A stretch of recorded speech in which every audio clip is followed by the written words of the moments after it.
Mbote, Djambo, hello, bonjour et bonsoir, ça dépend de l'heure à laquelle vous allez suivre cette vidéo. Et si vous n'êtes pas encore de notre communauté, en tout cas c'est très simple, je vous encourage de vous abonner, de partager cette vidéo et de liker également. Aujourd'hui, nous allons parler sur un point très important qui se passe actuellement pendant que nous sommes en train de parler en ce qui concerne la divinité. Le point, c'est ce que vous êtes en train d'appeler les pré-enregistrements ou les pré-sélections. En tout cas, attention, ne faites pas ça chez vous. Ne faites pas ça chez vous. Ne faites pas ça chez vous. C'est une mauvaise chose. Comment on vous dit de vous faire enregistrer? Par exemple, aujourd'hui, nous sommes au mois de juillet 2023. De vous faire enregistrer au mois de juillet, ou soit au mois d'août, ou soit au mois de septembre, pour la divi qui va commencer au mois d'octobre. Sous prétexte, nous allons vous enregistrer, vous aurez une réduction, et puis nous allons jouer pour vous quand la divi va commencer. C'est une mauvaise chose. Je vous déconseille de ne pas le faire. En tout cas, ne le faites pas. Vous savez le pourquoi, le danger? Parce qu'aujourd'hui, on vous sélectionne, on fait la présélection. Vous donnez toutes vos informations. La question à savoir, est-ce que ce monsieur ou le cyber qui vous fait le système des présélections, qui vous dit nous allons vous enregistrer et nous allons jouer pour vous. Certes, il joue pour vous, c'est tout à fait normal. Mais la question, vous savez les conséquences de cela, c'est quoi?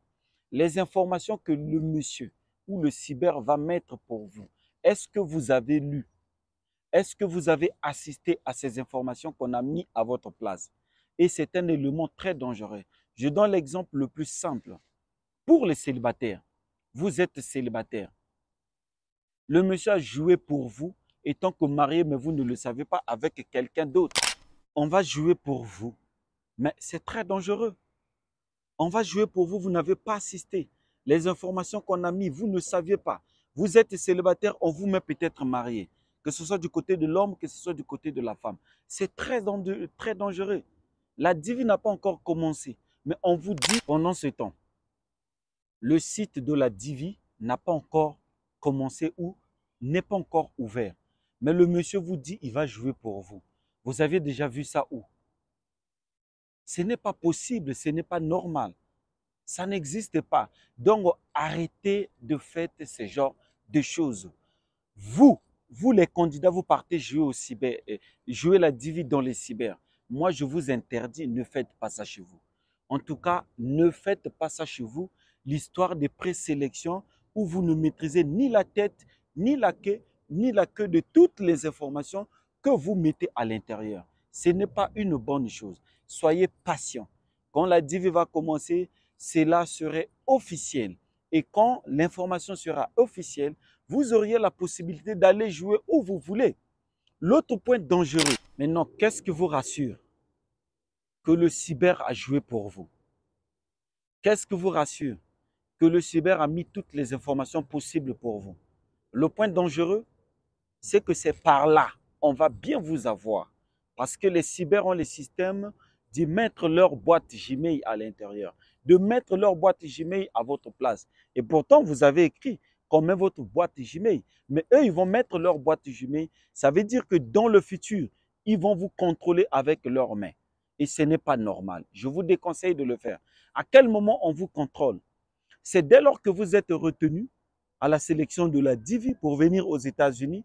Le monsieur va vous dire, écoutez, c'est nous qui avons mis notre boîte Gmail. Toutes les informations de la divi tomberont dans notre boîte. Et vous n'avez pas, certainement, et c'est tout à fait normal, vous n'avez pas leur boîte Gmail, ni le code pour ouvrir ce boîte Gmail. À ce moment-là, le cyber vous impose. Il y a beaucoup de cyber, des arnaqueurs, vous imposent de leur payer beaucoup de sommes d'argent afin qu'eux ils puissent vous accompagner à remplir toutes les informations possibles, alors que c'est des choses qui sont simples. C'est à vous d'être prudent. Soyez prudent avant que ça puisse commencer. Soyez prudent. Alors, ne faites pas ça chez vous. Si vous n'êtes pas encore abonné, abonnez-vous à notre communauté d'aide, partagez cette vidéo et likez cette vidéo. Donnez l'information à tout le monde. Nous faisons cette vidéo, il est presque 20 h. Vous voyez le soleil, mais c'est 20 h. Vous ne pouvez pas imaginer, presque 20 heures. Alors, pour ceux qui ont besoin d'aide, je vais vous parler d'un monsieur. Je vous avais parlé là, précédemment dans les vidéos que j'avais lancées. Je vous ai parlé de monsieur Nazer. Le monsieur Nazer, il vit précisément au Congo-Brazzaville. En fait, il vit au Congo-Brazzaville, précisément dans la ville de Brazzaville. Ce monsieur peut vous aider à mieux remplir votre boîte Gmail, à faire toutes les déclarations au niveau de la direction qui gère la DIV et le terrain. En ce qui concerne l'achat de vos billets, l'accueil ici aux États-Unis, si vous n'avez personne pour vous aider, ne vous en faites pas. Je vais vous parler également de monsieur Désiré qui aura la possibilité de vous acheter les billets. Et ce monsieur vit avec nous ici aux États-Unis, mais dans l'état de Iowa. Et je vais vous parler également de monsieur Oumar. Il est avec moi ici. Et ce monsieur va vous aider ici aux États-Unis également, de vous acheter les billets, de vous accueillir ici et vous n'allez pas beaucoup payer. Ça coûte moins cher. N'allez pas chez les gens qui vous demandent beaucoup d'argent.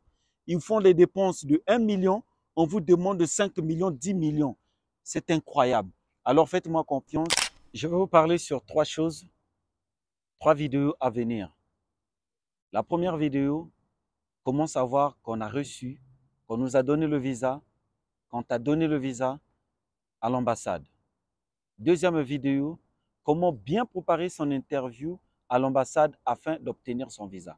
Et troisième vidéo, quelles sont les dépenses que je dois faire à l'ambassade pour récupérer son visa. Laissez poser vos questions dans les commentaires, dites tout dans les commentaires et moi je vous dis à très bientôt.